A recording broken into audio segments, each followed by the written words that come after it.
Hello, everyone, and welcome to Future News Daily, where I bring you the latest advancements in technology, longevity, science, medicine, and AI.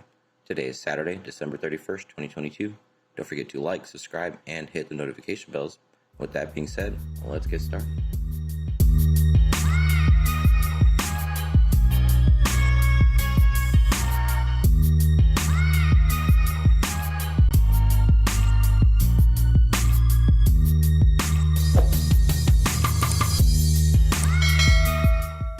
So starting off today, the neural control of monkeys' body temperatures could be useful for space travel. So this is the beginning stages of course, this technology being used in humans. In a new study, researchers reduced the core body temperature of crab-eating macaques purely by controlling their brains. The study aims to find a way to induce hibernation in monkeys and eventually in humans. Hibernation enables mammals such as bears and rodents to survive adverse weather conditions or a lack of food. During this deep sleep state, they enter a kind of energy-saving mode. Breathing, heart rate, and energy consumption are all drastically reduced. Their body temperature plummets, and their metabolism and their chemical process that keeps them alive slow. Scientists call this condition torpor. Animals hibernate by alternating between long periods of torpor and brief periods of arousal, during which they wake up to feed. So far, understanding and recreating animal torpor has proven difficult. However, researchers from Shenzhen Institute of Advanced Technology in China have found a way to chemically trigger a state of hypothermia in monkeys. This resulted in reduced body temperature and lower energy requirements. The team targeted a part of the hypothalamus known as the preopic area, which is considered to control thermoregulation. They did this by using a synthetic drug and a brain scan. Quote, to investigate the brain-wide network as a consequence of preoptic area activation, we performed fMRI scans and identified multiple regions involved in thermoregulation and interoception. This is the first MRI study to investigate the brain-wide functional connections revealed by chemogenetic activation, said Dai Ji, neuroscientist and author of the study. The team first infected the POA's neurons with viruses that cause receptors to respond. When researchers administered the synthetic drug clozapine and oxide, they found that it reliably triggered hypothermia, or lower body temperature. In the anesthetized experiments, surprisingly, CNO-induced neuronal activity induced a decrease in core body temperature, preventing external heating. According to researchers, this demonstrates the critical role POA neurons play in primate thermoregulation. The researchers also looked at how the monkeys' bodies and behaviors changed when their body temperature was lowered. Similar experiments on mice and rats resulted in decreased activity and lower heart rates in an attempt to conserve heat. By contrast, the monkeys kept moving around, their hearts were beating much faster, and they were shivering, all in an effort to combat the falling body temperature. So the question has to be asked, will interstellar space travel ever be possible? Space travel has long been concerned with the question of how astronauts will be able to travel longer and farther in the future. Hibernation could be the solution. However, the current study shows that the primate's thermoregulation mechanism is much more complex than in mice. Any hibernation trials in humans, if it can be done at all, will need to take this into account. Quote, this work provides the first successful demonstration of hypothermia in a primate based on targeted neuronal manipulation, said Dr. Wang Hong from SIAT and the study's author. Cole continues, with the growing passion for human spaceflight, this hypothermic monkey model is a milestone on the long path toward artificial hibernation. The research has been published in The Innovation. So this is quite an innovation here. So again, one step towards that eventual reality of hibernation, deep space travel. Moving on, another article on ChatGPT. AI chatbots could become the future of the Metaverse. The ChatGPT software is the most popular iteration of AI-based technology, a phenomenon that exploded in 2022. The program developed by OpenAI is able to understand human language, enabling it to respond to a wide variety of requests and questions. OpenAI is backed by Microsoft and was founded by Elon Musk and Sam Altman, its current CEO. The AI chatbot model is such a threat to existing search engines that Google has declared a code red, according to the New York Times. CEO Sundar Pichai has raced to define Google's AI strategy and has upended the work of numerous groups inside the company to respond to the threat that ChatGPT poses. Reports from earlier this year suggest that AI chatbots could be more than welcome in the metaverse, offering users a world that feels more inhabited and organic than existing platforms. According to numbers from DAP Radar, Metaverse platforms Decentraland and the Sandbox both had less than 1,000 daily active users. However, these numbers only reflect the number of unique wallet addresses interacting with the platform's smart contract, not unique visitor numbers, which are higher but still below 10,000. Based on the author's experience, AI chatbots are not inconspicuous enough to blend into the background of a populated metaverse. At this point in time, you will certainly know they're there and who or what they are. After all, current chatbots are regimented enough not to troll or flame and will probably be polite, congenial digital citizens. Something actual human beings often are not. It's not exactly a bad thing, but it could make for a less spicy metaverse experience. But in the future, it is inconceivable that a technology that can replicate a near unlimited amount of human-like conversations won't populate our virtual worlds. It is simply too cheap and too easy. So modern chatbots are built on a natural language understanding technology that uses deep neural network models to understand human language. With the power of machine learning, they can understand a wide range of human languages and respond to a variety of user requests. This technology can be applied to various areas, including information recall, customer service, and copywriting. The flexible technology allows you to adjust the bot's language and responses based on the user's input. In the case of ChatGPT, the technology is also scalable and can be used to create multiple chatbots at once. Wow, I did not know that. So a natural language understanding model that comprehends human language using machine learning using trillions of examples across the web. A natural language generation model that generates natural language and creates personalized responses. And a dialogue policy network used to generate responses based on input from the user. These three elements, layered on top of each other, are the basic elements of any AI chatbot. Together, they help create a realistic, near-human simulation. As the use of metaverse platforms has grown, businesses have moved into service customer needs and increased brand visibility. Some of the planet's biggest brands have already set up shop in yet another attempt to convince users to part with their cash.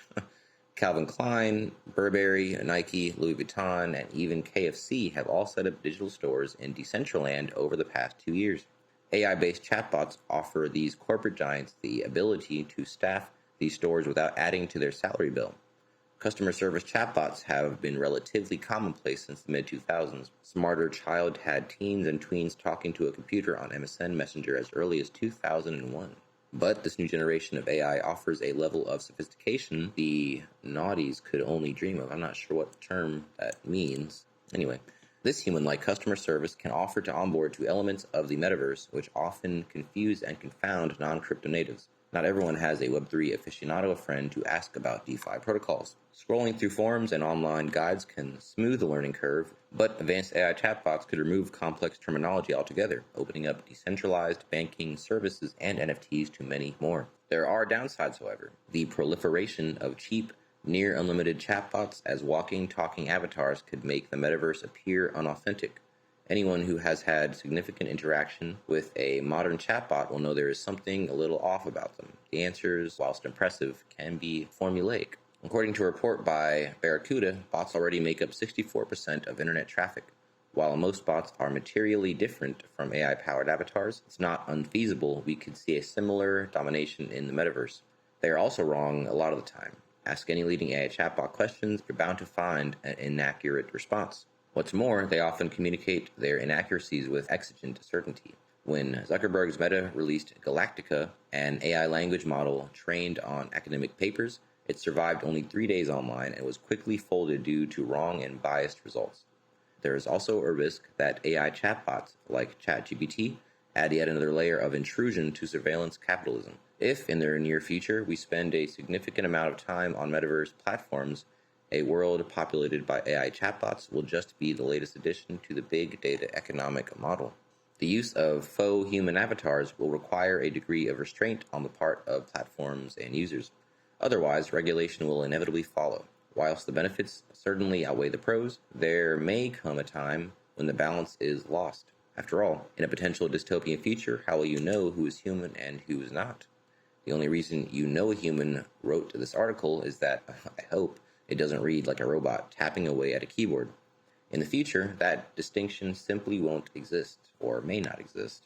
Who's to really say? A lot of things to think on.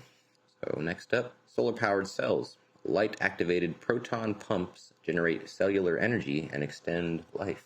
New research in the journal Nature Aging takes a page from the field of renewable energy and shows that genetically engineered mitochondria can convert light energy into chemical energy that cells can use, ultimately extending the life of the roundworm C. elegans. While the prospect of sunlight-charged cells in humans is more science fiction than science, the findings shed light on important mechanisms in the aging process. Quote, "We know that mitochondrial dysfunction is a consequence of aging. The study found that simply boosting metabolism using light-powered mitochondria gave laboratory worms longer, healthier lives. These findings and new research tools will enable us to further study mitochondria and identify new ways to treat age-related diseases and age healthier." Mitochondria are organelles found in most cells in the body, often referred to as cellular power plants. The mitochondria use glucose to produce adenosine triphosphate, the compound that provides energy for key functions in the cell, such as muscle contraction and the electrical impulses that help nerve cells communicate with each other.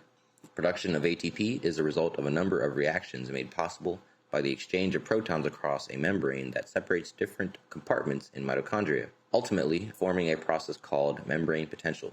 It has been shown that membrane potential declines with age, potentially playing a role in a number of age-related diseases, such as neurodegenerative disorders. The new research involved C. elegans, a microscopic roundworm that, like the fruit fly Drosophila, has long been a research tool used by scientists to understand basic biological principles that, in many cases, apply throughout the animal kingdom. To carry out the experiments, a team of researchers from the US and Germany adapted an existing research tool that allowed them to manipulate activity in mitochondria. The technique, called optogenetics, has been traditionally used to target and activate specific neurons, thus enabling researchers to more precisely study patterns of brain activity. The researchers genetically engineered C. elegans mitochondria to include a light-activated proton pump obtained from a fungus, an achievement the team first described in a 2020 paper in the journal EMBO Reports. In the new study, when exposed to light, the proton pumps would move charged ions across the membrane, using the energy from the light to charge the mitochondria.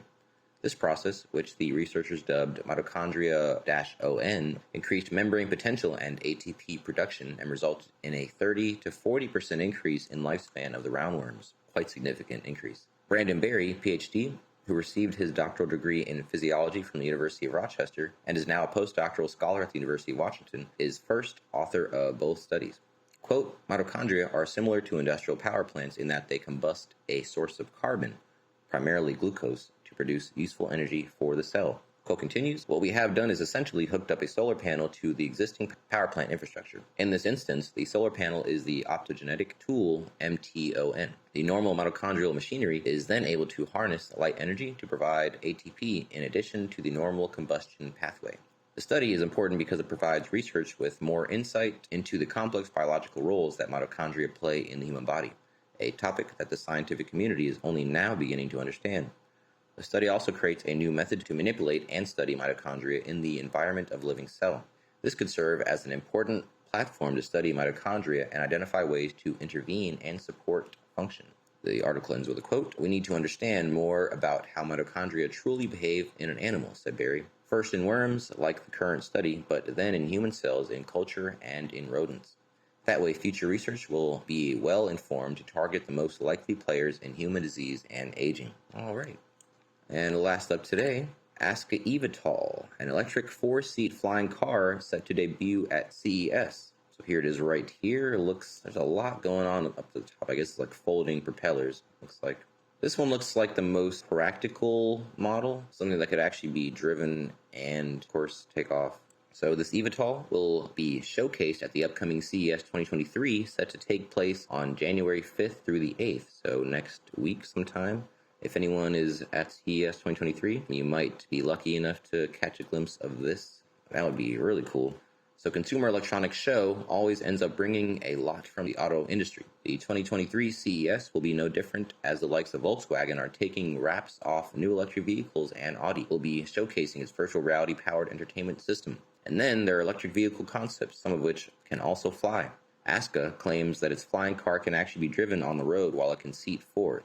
The eVTOL, short for Electric Takeoff and Landing, vehicle will be showcased at the upcoming CES 2023, set to take place, again, January 5th to 8th. Silicon Valley's Aska will unveil a full-size prototype of the vehicle, which is pretty much an electric car and quadcopter rolled into one.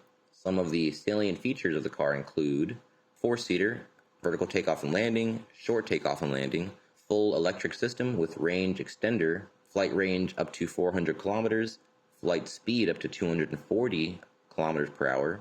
The company is aiming to highway certification with a speed of 112 kilometers per hour while in drive mode. It also specifies that the first deliveries may be limited to local roads. It's faster than it looks like it could go, to be honest. Speaking of electric mobility, at CES 2023, China's Da Vinci will be unveiling the DC100, its first electric motorcycle developed to rival the traditional 1000cc motorcycle class. Not only does the company promise a performance orientation, but also long range. This electric motorcycle can sprint from 0 to 100 kilometers per hour in 3 seconds before topping out at 200. At the same time, it boasts a range of over 400 kilometers, while it takes just half an hour to juice its battery fully using level 3 DC fast charging stations. That is pretty impressive. So a lot of cool things. So yeah, if anyone gets the chance to go to this, it would be awesome to hear about. Of course, that is the last article I have for you today. Don't forget this video is for educational purposes only. I will never recommend any investments, solicit your time or money, attempt to contact you on any other platform, or own any rights to the information within this content. With that being said, thanks for tuning in and Happy New Year.